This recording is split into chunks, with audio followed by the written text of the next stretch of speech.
Olá, pessoal, tudo bem? Estamos começando mais um Ponto Factual e hoje eu recebo aqui a doutora Maria Paula Tanaka, que já é conhecida da gente, né? Cirurgiã plástica e já atua no mercado há mais de 27 anos. E ela trouxe junto com ela o doutor Luiz Castro, que é cirurgião do aparelho digestivo e bariátrico e também atua aí já há mais de 44 anos no mercado de medicina e nós vamos falar sobre um assunto polêmico hoje, hein? Então prestem atenção que vai sair várias coisas legais, que é sobre a estética e a cirurgia plástica, principalmente aqui no Brasil.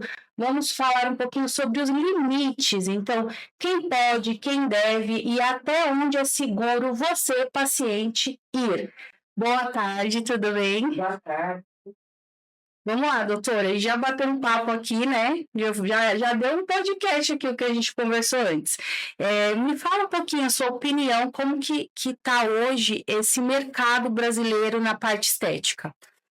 Infelizmente, a parte estética, ela acabou ficando muito comercial. A medicina ficou comercializada em função da estética. Então, porque, obviamente, existe um ganho maior que a média, né, em relação à medicina, quando se trata de estética. Principalmente cirurgia plástica, ou procedimentos dermatológicos, que tem realmente um apelo comercial muito grande. Só que a gente, como médico, como cirurgião, a gente tem que enfatizar que, em qualquer situação, todo procedimento ele envolve riscos. Você precisa avaliar exatamente como, quando, como, em quem fazer, com quem fazer e onde fazer. Então, existem alguns procedimentos que exigem que você seja especialista. Então, você tem que ser, para fazer cirurgia plástica, você tem que procurar um cirurgião plástico que tenha reconhecimento dentro do Conselho Federal de Medicina. E você pode fazer essa pesquisa verificando se esse profissional tem registro da especialidade. É o famoso RQE. E o que vocês acham dessa parte da influência que a internet traz como a estética como mercado de luxo? A gente estava até falando sobre isso. O impacto que isso traz na saúde do paciente e até nessa confusão, né, doutor, que a gente estava falando aqui sobre o que realmente o médico é especialista ou ele pode fazer aquilo, mas não é especialista. Sim, acho que a medicina passou por diversas fases, digamos assim, ou transformações ao longo de toda a minha carreira como médico, com 44 anos aí em atividade. A estética mudou muito, né? E hoje até tinha uma pergunta se a estética é uma prateleira num supermercado que você vai lá e pega e faz. Veja bem, acho que é um conjunto de coisas, né? As pessoas têm direito a pensar em realizar estética. Elas têm direito, hoje a internet, digamos assim, a, o acesso às informações através da internet ou das mídias de uma forma geral é muito grande. E as mulheres, mesmo os homens, mesmo os de opções sexuais diferentes, eles têm o direito de procurar uma melhor estética do seu corpo. É um direito dele. O que acontece hoje é muita desinformação, ou muita informação tentando vender o seu produto. Muito marketing, né? Muito marketing e pouca ciência, Sim. digamos assim. Então, a medicina ela olha para isso de uma forma diferente. Quando você, por exemplo, tem um produto novo no mercado, um produto farmacêutico ou uma técnica, ela tem que ser estudada, tem que se ver os resultados. Porque toda a agressão que você faz no seu corpo, e uma cirurgia é uma agressão, você pode ter resultados positivos, resultados desejados, mas você pode ter resultados indesejados, pode ter complicações que podem até levar à morte. Sim. Quando, cara, recentemente nós estávamos falando de uma pessoa que era se dizia uma fisioterapeuta, que acho que nem era fisioterapeuta, que estava fazendo um curso de estética, que fez um peeling no rosto de um rapaz, e esse rapaz teve um quadro que eu não conheço, pelo que entendi da imprensa, eu acho que houve um quadro de anafilático, alguma coisa assim, uma alergia, e esse paciente veio a morrer. Então, por que isso acontece? Porque é um profissional que, na verdade, não é um Não é profissional. um profissional. O marketing, o acesso a isso, tem pessoas que falam muito bem, que têm uma oratória Sim. muito boa. E outro profissional, que é um excelente profissional, ele não tem essa oratória. Então, essas pessoas que têm uma oratória fantástica, digamos assim, ele convence o paciente. Sim. Né? Nós estamos conversando sobre cursos, né? No Brasil, assim, o brasileiro valoriza muito o indivíduo que fez um curso fora. Sim. Né? Então, o cara vai lá em Harvard, nós estamos falando lá, Sim, é verdade. faz um cursinho de uma semana e ele volta para cá e ele tem formação em Harvard. Não tem formação nenhuma em Harvard. Né? Mas isso é o que acontece. E o paciente não sabe, né? Porque ele é leigo, então ele vê a foto do doutor dele lá em Harvard e ele falou, tá fazendo um curso lá e tá se capacitando, né? E hoje em dia você pode colocar em qualquer lugar a foto sua Em qualquer lugar. à vontade, né? Sim. A inteligência artificial, ela veio realmente para dar inovação, facilidade, né, de conhecimento, acesso ao conhecimento, mas como tudo na vida sempre vai ter o lado bom e o lado Sim. ruim. E você pode utilizar a inteligência artificial para uma grande melhora de forma geral para a medicina, para o universo, mas na medicina em particular ela ajuda demais. Por exemplo, quando a gente está falando do número de médicos formados aqui no Brasil, principalmente nos próximos anos, que vai ultrapassar a necessidade básica de qualquer sociedade de atendimento médico, o que vai acontecer é uma formação muito grande de médicos que vão optar por consultar mais a inteligência artificial do que o atendimento em si. Então, o atendimento humano.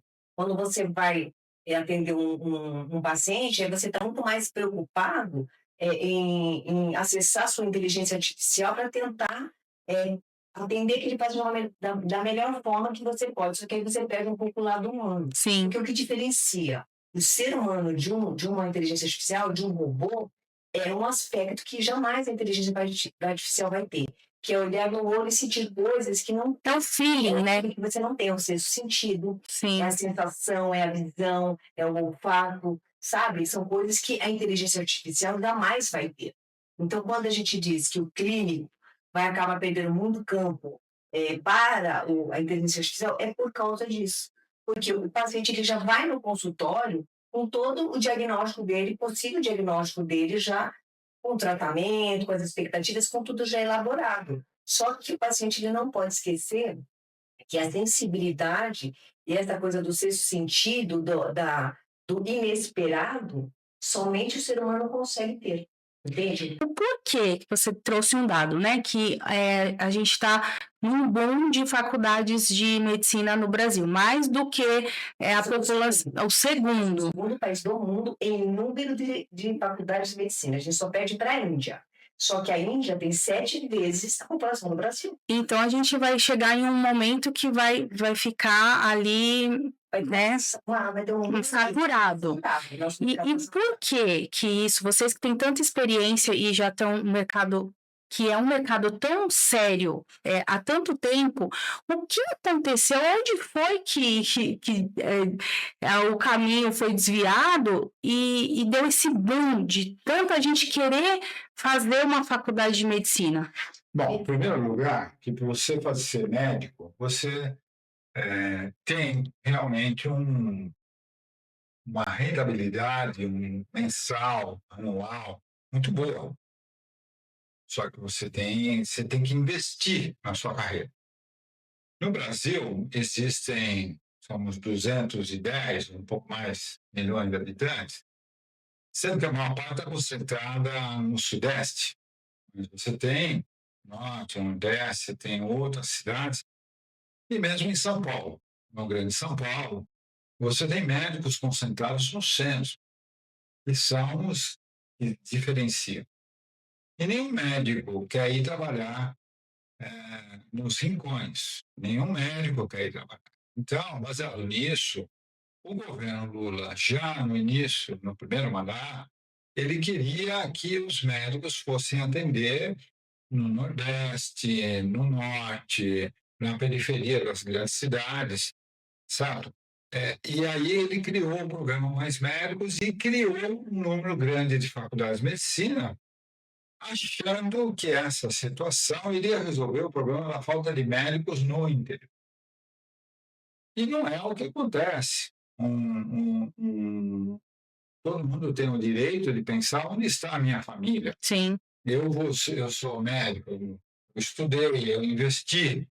Eu não vou querer, talvez, morar, tem outros que sim, mas a maioria não, morar numa cidade X, com habitantes, onde eu não tenha escola com meus filhos, Uma ou com infraestrutura de vida. de vida. Né? E não é fazendo faculdades de medicina que se resolve o problema. Tá? Então, não houve critério. Na verdade, em minha opinião, não houve critério. Houve um excesso. E hoje nós já estamos sentindo isso. Nós estamos sentindo isso. Eu, como diretor de hospital, vejo a formação de médicos que não têm a menor condição de fazer um atendimento em nenhum lugar. Eles ainda precisam de treinamento. Não é porque ele recebeu um título de médico que ele pode atuar, que ele tenha condições de atuar.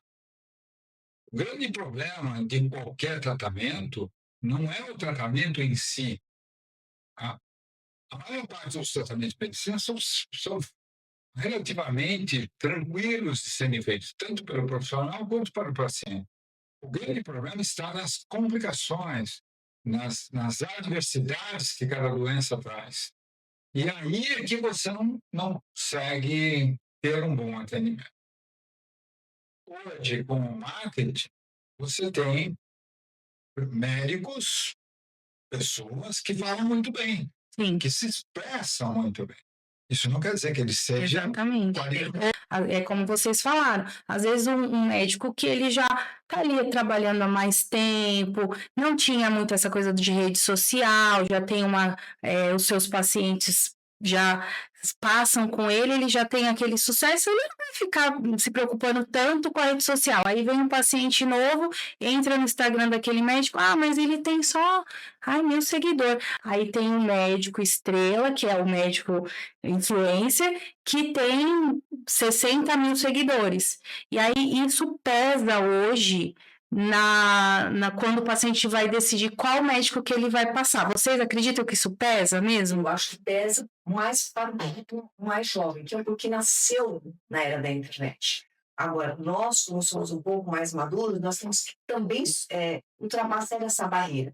Por exemplo, eu entendo, doutor Luiz também entende, a gente tem que se adaptar à nova tecnologia, certo? Então, a gente não tem essa habilidade, né, desenvoltura tão importante quanto os rapazes mais jovens. Porque quem não é visto não é lembrado também. Então, e antigamente você tinha só a placa no consultório médico. Então, e agora a placa é nas redes sociais, né? Você precisa aprender a falar com o seu público.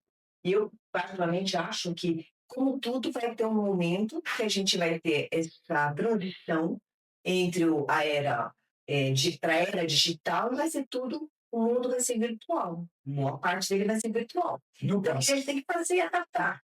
No passado, quando nós nos formamos, né, e desde o início, o Código de Ética Médica proibia a propaganda. Era proibido pelo médico se autoproclamar. E é até hoje. Né? Ele é proibido de se autoproclamar. Hoje, ele é permitido de fazer uma divulgação do seu consultório, da sua clínica, do seu hospital. De uma forma mais informativa. Informativa. Tá? Mas isso já está sendo desvirtuado por muitos colegas, sabe? É o Conselho Federal. E aí o Conselho Federal tem que agir, porque existe muito abuso, né? As regras no Brasil, as leis no Brasil são complicadas, né? Sempre existe um departamento jurídico que vai tentar solucionar aqui e ali, e se acham brechas na lei para fazer isso, né? Mas o fato é que o que a doutora Tanaka estava falando, nós viemos de um tempo, eu vim de um tempo em que a minha clínica ela foi formada no boca a boca. Quer dizer, eu atendo o paciente bem, ele vai me mandar um outro, que vai mandar um outro. Sim. Isso demanda tempo, demanda muito tempo. Investimento, né? Investimento profissional. Hoje, o Instituto Castro de Medicina, que é a minha propriedade de meu filho, nós temos mais de 270 mil pacientes cadastrados, sabe? Então, isso é uma propaganda natural, Sim. não preciso ser influencer para ter tudo isso. Mas hoje um profissional que fale bem, que se posicione bem, que se vista bem frente a uma câmera, sabe? Que começa a citar trabalhos que não existem. Eu, profissional médico, para ele citar, olha, um trabalho que foi feito em Harvard, por quem? Por doutor fulano de tal, a conclusão foi essa, está aqui o trabalho, a referência bibliográfica. Não, hoje você chega na internet, não. Trabalhos de Harvard, trabalhos de Oxford, trabalhos de genérico. Então ele afirma o que ele quer, porque ele não consegue, ele não é obrigado a expor de onde que ele está tirando aquela ideia, sabe? E existem coisas estapafúrdias, né? Por exemplo, na minha especialidade de médicos, vendendo vitaminas até dizer chega, tá certo? De nutrólogos e outros, né? Que não têm o capricho de serem pessoas boas, né? Digamos assim. Visa o lucro, né? Visa só o lucro, né? Então, hoje, o assunto é esse. Medicina, ela está numa estante, a estética está numa estante? Sim, está. Tá. Agora, quem que vai pegar esse produto na estante? Aí depende da nossa população, da informação. Sim. Essa população, ela tem esses podcasts, essa informação é muito importante para que o paciente procure um profissional adequado. Que ele possa decidir, né? Decidir. É um direito e deve ser feito. Eu mesmo já fiz cirurgia estética no olho, na bolsa, muitos anos atrás. Eu acho que todo mundo tem que fazer. Homens, mulheres, opções, outras, né? Tá certo? Tem que fazer. Tem que ter um lugar certo para você fazer. E aí a gente chega num ponto que é bem importante, que a gente também estava conversando aqui antes, né? Que é aonde que eu posso fazer o quê, né? Porque a gente fica perdido como paciente. Eu vou fazer uma cirurgia simples. No consultório, tá tudo bem para mim fazer, porque o meu médico disse que ok. Mas será que é no consultório mesmo? Ou eu poderia estar no centro cirúrgico? Até que ponto essas cirurgias, elas podem ser feitas em qualquer lugar, de qualquer forma? Como que a gente, como paciente, consegue ver esse limiar? A indicação, na verdade, se é feita ambulatorial, se é feita hospitalar, que tipo de hospital, sempre vai depender de uma avaliação médica, sim. Porque ele tem que avaliar o risco do paciente, o tamanho da cirurgia, a chance de complicações e os recursos que você tem em cada local. Não existe, obviamente, cirurgias que são como pacífico. Uma lipoaspiração, uma mamoplastia, uma abdominoplastia, cirurgias de médio, grande porte, centro cirúrgico, com todos os recursos necessários para uma possível intercorrência, uma complicação, que qualquer um de nós pode ter. Então, isso é ponto pacífico. O problema é sempre quando existe um limbo, né, entre o que é pequeno o suficiente para ser feito ambulatorial, né? Então, aí que vai a experiência do cirurgião, realmente avaliar as condições clínicas do paciente. Tudo isso não tem como, não existe uma regra, assim, olha, daqui para cá pode, daqui para lá não pode. Sim. Existe sempre um limite que é muito difícil a gente avaliar. De qualquer forma, a minha orientação é, na dúvida, hospital. Né? Por exemplo, doutora, eu tenho uma... Que vai estar mais seguro, né? Então, de, sei lá, 100 ml, por exemplo, num corote, uma coxa, só uma gordura. Realmente, se você pensar do ponto de vista técnico, só do ponto de vista da cirurgia, realmente o risco é baixo, muito baixo. Agora, depende do paciente. Sim. Entendeu? Porque não necessariamente você tem que, só pelo procedimento, tem que avaliar o paciente. Ah, eu vou tirar uma pintinha, vou tomar um neves. Realmente, em geral, dá para fazer um glaucorial, mas depende do paciente, né? Quando vai Veja depender. bem, aqui eu queria aproveitar esse espaço para falar uma coisa bem clara para todos os pacientes, todas as pessoas. Você vai fazer um procedimento cirúrgico, qualquer, seja estético ou não, você vai fazer um procedimento cirúrgico. Né? Você tem exames de pré-operatório, então você faz cardiológico, faz exame pulmonar, você faz uma avaliação, e você é um paciente jovem, tem menos de 40 anos de idade e não tem nenhum tipo de doença. E nós classificamos que esse paciente tem um risco, e esse é o risco mínimo, que nós chamamos de ASA1, risco 1. Fazer a cirurgia e esse paciente, por exemplo, infartar durante o procedimento cirúrgico, ele ter uma embolia pulmonar, ele ter uma complicação, não é porque ele é rígido, ele tem exames de pré-operatórios Que estão ok. excelentes, ele não tem o risco de acontecer isso. Sim. E é o que muitas vezes os leigos não entendem. Ah, não, esse paciente teve uma complicação, mas ele era rígido, então ele era rígido, o coração dele não era hipertenso, não era isso, ele fez exame de preparatório que indicavam que ele pode ter uma complicação no ato respiratório. Então, o que a doutora está dizendo é o seguinte, o melhor lugar mais seguro para esse paciente é dentro de um centro cirúrgico, com médico cirurgião auxiliar e serviço de anestesia, e um local onde você tenha toda essa estrutura. Veja bem, eu faço cirurgia bariátrica há mais de 25 anos. Cirurgia bariátrica hoje é uma cirurgia de recuperação do paciente muito rápida. Você faz ela por laparoscopia ou por robótica, né? Então, o paciente, ele opera, ele praticamente quase que vai embora no mesmo dia. Ele fica 24 horas, 36 horas internado no hospital. Então, para o familiar, para o paciente, é uma cirurgia simples, Sim. porque ele tem uma recuperação rápida. É uma cirurgia complexa. O Conselho Federal de Medicina proíbe que seja feito em determinados hospitais, chamados de hospitais guia. Sim, tem bastante desse. Então, como essas complicações são mais difíceis de acontecer, são mais raras, existe muito abuso. Por quê? Porque tem o pagamento ao médico, tem o pagamento ao hospital. Em um hospital dia, a infraestrutura e o custo é muito menor do que um hospital geral. E às vezes o paciente opta pelo custo. Pelo custo, e não pela vida dele.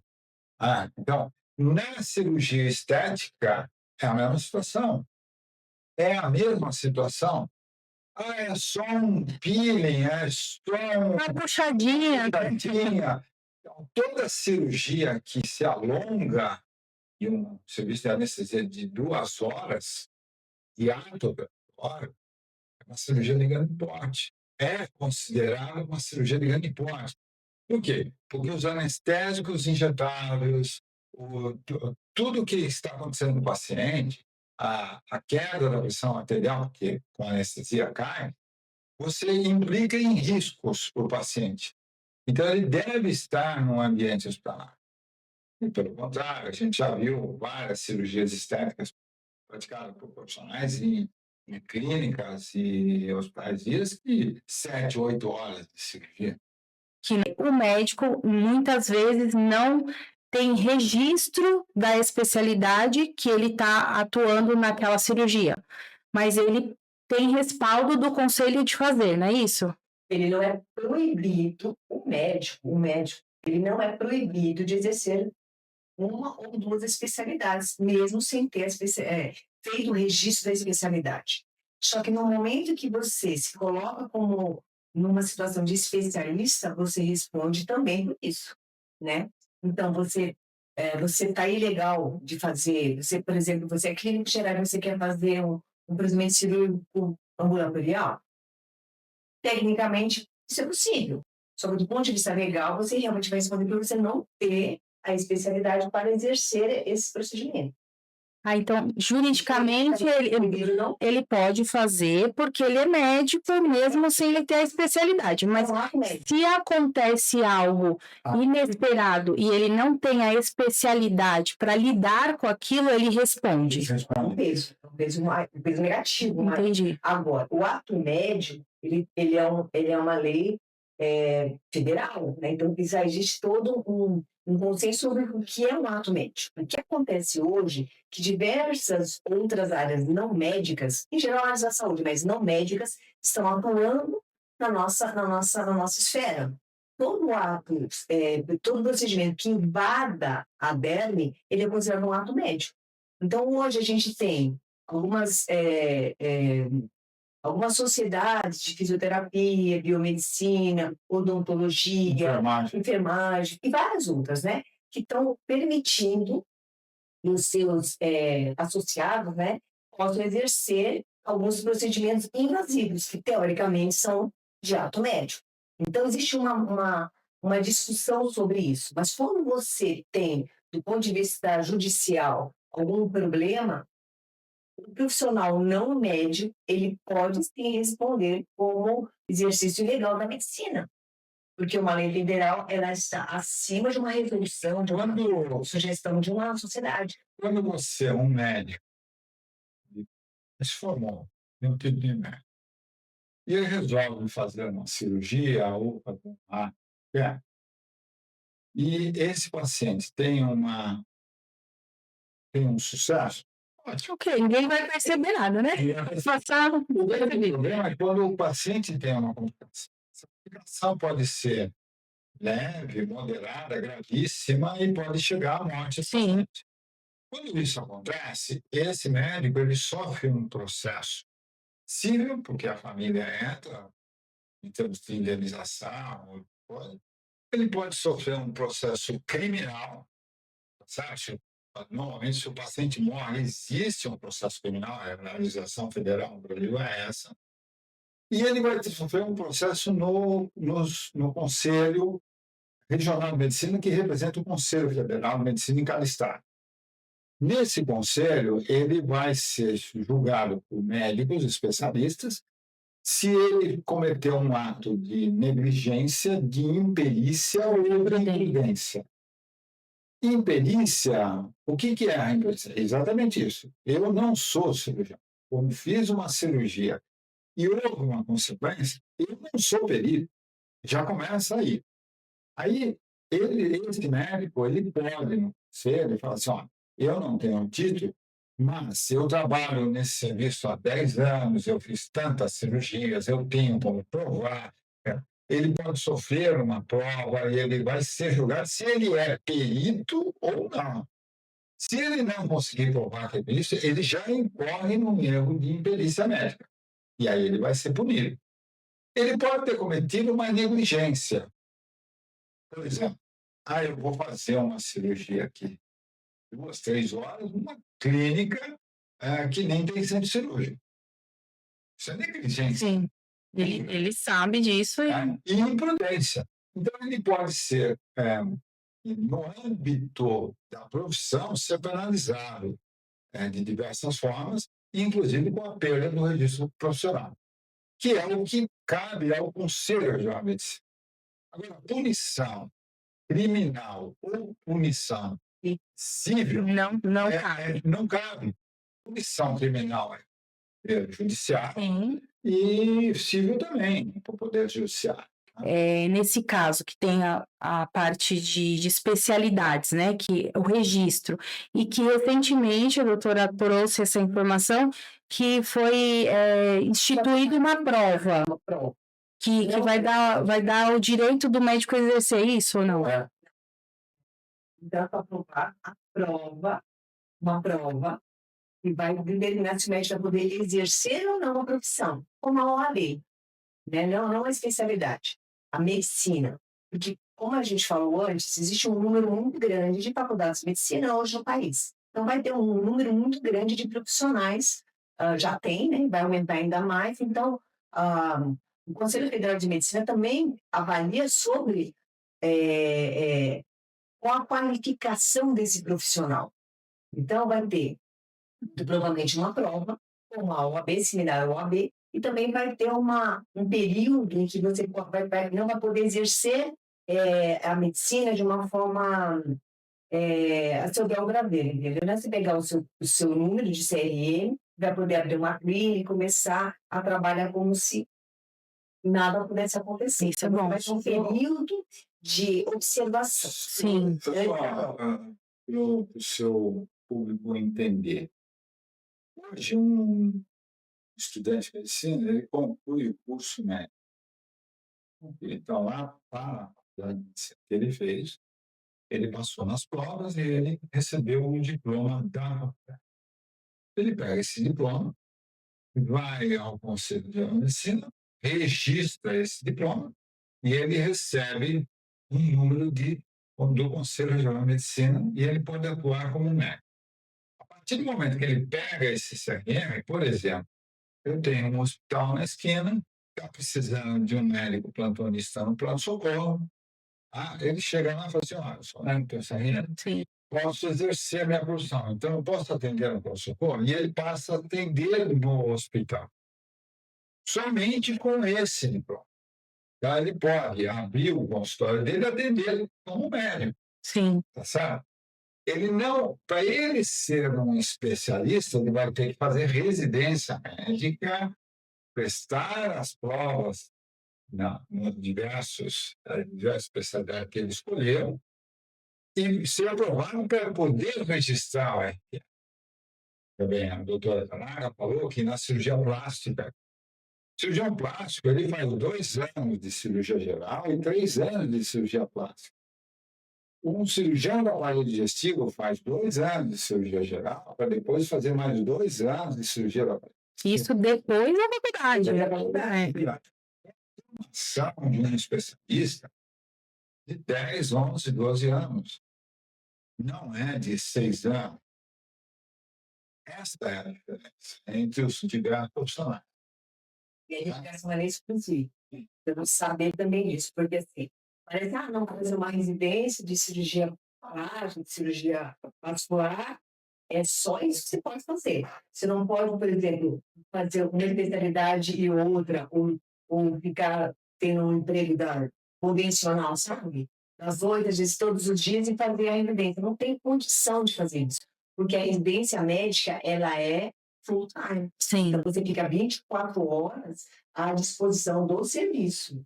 E é importante, quando a gente fala do ato médico, que é importante a gente frisar sobre o ato médico. O ato médico, ele não é para proteger o médico, é para proteger o paciente. A população. A população. Porque se todo profissional da área de saúde puder fazer procedimentos invasivos, a gente, na verdade, está colocando a população em risco. Não é a proteção da carreira do médico, é a proteção da população. Então, o ato médico, ele é fundamental para proteger exatamente a população de profissionais não qualificados. Mesmo que ele seja da área da saúde, porque a saúde é um universo muito amplo, né? Não dá para você liberar um ato médico para todos os profissionais. Eles não têm a qualificação nem a experiência, e não são a especialidade que ele exerce, ela não é focada nessa área. Então, a medicina é muito diferente de uma fisioterapia, de uma biomedicina, da enfermagem. São áreas da mesma esfera, mas ela tem foco e embasamento muito diferentes, inclusive na profundidade do conhecimento e principalmente no que diz respeito a uma intercorrência, né? Sim. O que é o problema que a gente estava falando no início sobre a estética estar numa prateleira? Então, existe sim, isso infelizmente existe, mas assim, a população ela precisa ser esclarecida. Então, vários podcasts têm falado sobre isso, e é importante, por quê? Hoje, né, com a inteligência artificial, você vê vários profissionais, médicos ou não médicos, que apresentam aqueles milagres, né? Você tem o milagre, o custo baixo e a rapidez, né? E sendo Perfeito. perfeito, custo baixo, rapidez e Mas milagre, né? Então, a gente precisa orientar os pacientes, na verdade, a população, de que toda vez que você vá procurar, pesquisar, você tem que ter o seu próprio fio. O que é milagroso, custo muito baixo, muito rápido, você tem que avaliar, será que é isso mesmo? Tem que desconfiar, né? Tem que desconfiar um pouco. hoje, acho que é um muito difícil, né? Os chamados influenciadores da internet, se ele tem, sei lá, 50 mil, 100 mil, 200 mil, não interessa. Isso não quer dizer que ele seja um cara honesto. Sim, Aliás, hoje o que mais aparece são influenciadores sendo presos. exatamente. Uma série boa. Então, o que se confunde pela sociedade é que o influenciador, que é o que vende realmente um produto, não, não existe nenhuma regulamentação sobre esse influenciador. Tem que saber, e muitas vezes a informação de quem é que está falando, a gente não sabe quem é. Mas, de repente aparece uma pessoa altamente influenciadora falando de assuntos, tá? A gente não tem nem como pesquisar quem é essa. Não tem. É difícil para o leigo Sim, discernir. Tá? Os influenciadores não existem no Brasil afora, no interior, que tem um número impressionante de seguidor. seguidores e que, na verdade, são picaretas. Claro, existem outros que são sérios, que são confiáveis, que a gente deveria levantar a bandeira deles. Então, é isso que acontece. A internet veio para o bem, mas ela também tem o Sim. mal. E como que a população pode ter uma segurança, de repente, numa pesquisa? Ah, eu vou fazer uma cirurgia plástica e eu escolhi esse médico. Onde eu posso pesquisar? Aonde eu encontro informações? Oficiais do Conselho Federal de Medicina, nos conselhos regionais de medicina, ali você já consegue avaliar se o profissional que você está procurando, se ele tem realmente a especialidade que ele diz que tem. Isso é importante. O tempo de formação, quanto tempo essa pessoa atua na mesma região, por exemplo. Tudo na vida. Você pega um site, o cara acabou de abrir um site mês passado, ele está prometendo vender diversas coisas por um preço muito atrativo. Você também desconfia um pouco, né? Então, eu particularmente acho essencial que você pesquise o seu profissional, o profissional que você escolheu, e também procure pessoas que já se submeteram a procedimentos, né? E fala, olha, eu fiz a cirurgia, eu fiz o procedimento, eu tive um bom acompanhamento pré-operatório, intraoperatório, pós-operatório. Por quê? Porque se fala muito do pós-operatório, Sim, né? Que o pós-operatório, se a gente não fizer o pós-operatório adequado, ele pode não ter complicações ou resultados que ele não deseja. Mas o pré-operatório também é importante, porque é nesse pré-operatório que a gente realmente diz para o paciente, você deve operar isso ou não, ou opera aquilo lá. A sua expectativa também tem que ser realista sim. no procedimento. Então, no caso da cirurgia plástica, a gente tem realmente um nosso calcanhar de Aquiles é realmente a expectativa. Expectativa para nós é essencial, porque você tem que colocar o paciente na sua própria realidade. Não adianta ele olhar na internet, no Instagram, um amigo, uma foto, um vídeo, você vê aquele. A gente vê e fala, ó, como estranho esse resultado. Está muito acima se vê uma pessoa operada. Tem na faixa de 65, num pós-operatório tem 25, você fala, estranho. Muito estranho. Por quê? Porque a gente tem que ter esse filtro. Mas esse filtro tem que ter para tudo, não só para a área médica, mas para quase tudo que a gente faz, não tem filtro, infelizmente. Sim. Porque hoje em dia, hoje em dia não, mas é sempre. Sempre foi assim. Mas eu acho que agora é mais difundido por causa das redes sociais, né? A gente tem a informação. Então, como você está colocando hoje um podcast, a gente está alertando a população Sim, que você pode, sim, utilizar de alguns mecanismos da internet, da informática, da inteligência artificial, que vai fazer com que você acredite em coisas que não são reais. E até acho que, como você falou da inteligência artificial, é legal porque assim, a pessoa vai fazer uma cirurgia, ela tem muitas dúvidas como que ela vai ficar, como vai ficar o depois, acho que é a maior dúvida. E aí, na estética, principalmente, aí a gente fica ali, né? A gente, eu tô me colocando como paciente. Nossa, será que vai ficar bom? Aí sempre o médico vem e joga água mesmo. Ele fala, pode ser, porque não tem toda, né? A gente também não tem essa certeza. É a mesma coisa assim. Mas com a inteligência artificial, montar um boneco de antes e depois fica mais realista hoje? Não, eu acho que é um perigo você fazer. É um perigo. É um perigo muito grande fazer isso. Eu não acho correto você usar qualquer tipo de manipulação de imagem para você avaliar pré e pós. O que você pode fazer? Mostrar casos reais. Sim. Veja bem. Pessoas que operaram. Entendi. Sem manipulação de imagem. Acho importante você falar, vamos supor que eu sou um paciente, mulher, homem, e eu estou interessado em fazer uma plástica no meu rosto. Então, se você vai e faz um antes e depois de uma inteligência artificial, é óbvio que vai ficar bonito. Mas só que o indivíduo não entende que existem várias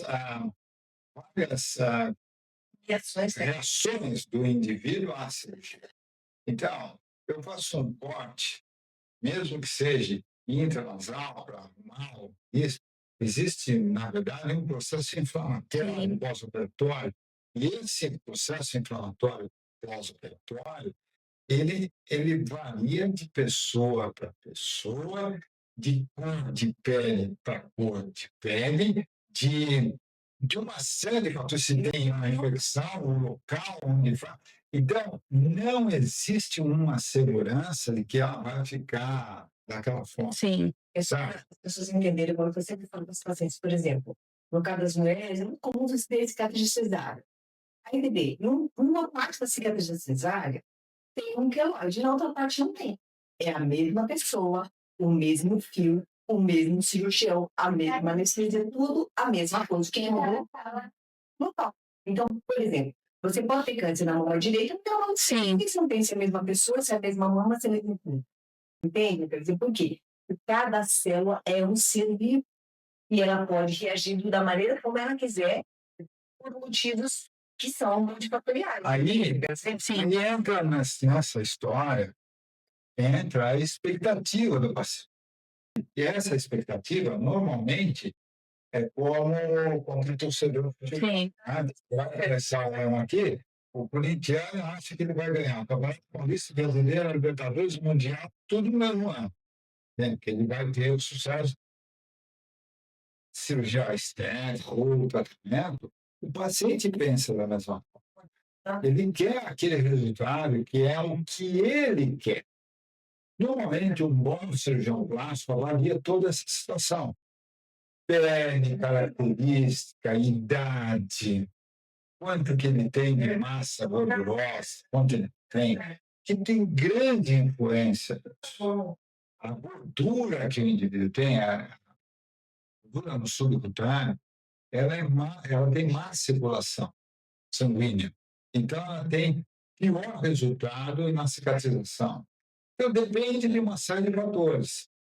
Cabe a um bom cirurgião, buscar o que o paciente quer de sua expectativa, mas cabe a ele falar para o paciente que a expectativa dele está um pouco alta em frente a uma realidade. Hoje existem vários tipos de tratamentos, lasers, me ajuda aí. A capilarização tem vários, Tem vários. São usados. Mas o próprio laser pode queimar uma pele se ele não for bem aplicado por um profissional adequado. Sim. Então, existe todo esse fator em relação à estética. A mensagem que a gente pode dar ao paciente converse com o seu médico, tenha por ele uma coisa que chama-se empatia, empática, confie no seu. Se você não confia, procure outro profissional, torce a sua expectativa e faça a cirurgia, faça o procedimento estético que ele tem que fazer, que ele quer fazer, sabe? Uma outra final, um final nessa história. Não é porque eu cobro caro que eu sou bom. É verdade, tem isso também, né? Não é porque eu cobro barato que eu sou ruim, É verdade. tá certo? Então, nós precisamos deixar isso, né, de lado. E o mercado está assim, você está nivelando os profissionais assim, então ele cobra muito caro, então ele é bom. Então ele está muito barato, ele é ruim. Ele não tem seguidor, ele é ruim. Ele tem muito seguidor, ele é bom. E aí muitas vezes um paciente se depara com um médico que fala, olha, sua expectativa está muito alta, talvez não fique assim, fique assado. E o paciente abandona aquele médico para ir no outro que fale o que realmente ele quer ouvir. Agora, em relação à expectativa, na cirurgia plástica é muito importante e é difícil a gente conseguir identificar aquele paciente que tem dismorfia, né? É Exatamente. difícil, porque quando a gente conversa com você, ele vai dizer, não, eu entendo, porque eu tenho X idade, já tive tanto peso, já... Ele vai te dar um discurso que, obviamente, ele já está elaborando para você aceitar a cirurgia dele, aceitar operá-lo, na verdade. Então, só que quando você opera o paciente, você explica, olha, o seu caso é assim, ele é assado, suas limitações são X, Y, Z, por quê? Porque na internet ele viu que você pode ter aqueles famosos milagres. Você vai usar aparelho X, a tecnologia não sei o que lá, e você vai passar o produto não sei o que, vai fazer um tratamento complementar disso ou daquilo, e pronto, está resolvido. Só que, infelizmente, o que o paciente é, na sua essência, a gente não consegue modificar. O que é? A sua idade, a sua genética e a sua história. Se, infelizmente, esses 3 fatores, no seu caso, eles não são positivos, né? Por exemplo, uma pessoa que teve grandes oscilações de peso, a pele dela realmente não é boa, teve muitas estrias, é diferente daquela pessoa que nunca teve esse problema. Diferente de você operar uma pessoa com 60 anos, de operar uma pessoa de 20, com o mesmo perfil que eu quero dizer, o tipo, né? Então, com uma pele boa, é diferente. Não adianta você tentar esconder a sua idade. Não adianta, porque o seu órgão, você pode achar que não tem, mas ele tem. Pode até achar que você tem histórico de gestações, não afetou em nada, e você continua como se fosse uma mulher que nunca teve filhos. Isso não é real. Você entende? Então, é difícil, às vezes, explicar para o paciente que cada um vai ter a sua carga, entendeu? Genética, de histórico, de idade, e todo o cuidado que ela vai ter no pós-operatório. Então, existem as limitações que não são dadas pelo procedimento nem pelo profissional, é dada pelo próprio caso. E aqui a gente percebeu, né, eu acho que ficou muito claro para mim que muitos procedimentos, por mais simples que eles sejam e que tenham pequeníssimos riscos ali para o paciente, há todo um preparo por detrás, técnico do profissional médico e também toda essa parte humana, né, que você falou agora, que eu acho que é o mais complexo do que propriamente dito o procedimento. Então, é muito esclarecedor isso, porque as pessoas precisam criar essa consciência. E para a gente terminar aqui, eu vou deixar uma pergunta e pedir a consideração final de vocês, que é o que precisa hoje mudar urgentemente nesse mercado e, obviamente, as considerações finais para os nossos telespectadores. Do meu ponto de vista, o que precisa mudar urgentemente é realmente uma fiscalização, talvez seja o termo, sobre o que é colocado realmente para profissionais médicos e não médicos, porque isso atrapalha demais a nossa avaliação, né, em relação ao paciente, porque como tudo na internet, a pessoa ela pode colocar, ela pode postar, e ela não tem, por exemplo, como o doutor falou, você não pode colocar uma referência, você falar tudo muito genérico, né? A gente vê aquela propaganda, aquele pré e pós, totalmente modificado, ou altamente sugestivo de manipulação de imagem. Então, acho que isso é uma coisa importante, sabe? E não só falar daquilo que é bom. Eu acho que é bom a gente falar daquilo que não é tão bom assim, Sim, entendeu? Por exemplo, complicações, intercorrências podem acontecer com qualquer pessoa. Qualquer pessoa. Eu mesma tive várias complicações, tive várias intercorrências de procedimentos médicos, cirúrgicos. Foi grave, graças a Deus não foi nenhum, foi grave, mas poderia ter sido, poderia. E a gente tem que lidar com isso. Isso tem custo, não só financeiro, tem um custo financeiro, tem um custo emocional, tem um custo do seu trabalho, tem um custo familiar, social, então tem vários custos envolvidos. Então, quando você coloca um profissional fazendo um marketing, né, em relação à venda do seu produto, né, que é o seu trabalho, tem que ser um pouco avaliado um pouco melhor pelas próprias sociedades que regulam a sua especialidade. Isso eu acho importante. doutor Luiz? Eu acho, e concordo com o que a doutora Tanaka falou, eu acho que a fiscalização, né, mas essa fiscalização ela tem que ser do conselho para médicos, mas tem muitos que não são nem médicos, né?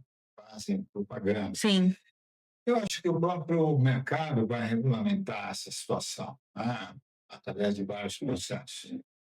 Veja bem, atualmente existe a grande epidemia de doença no mundo, que é a obesidade. A obesidade é hoje a doença mais incidente no corpo.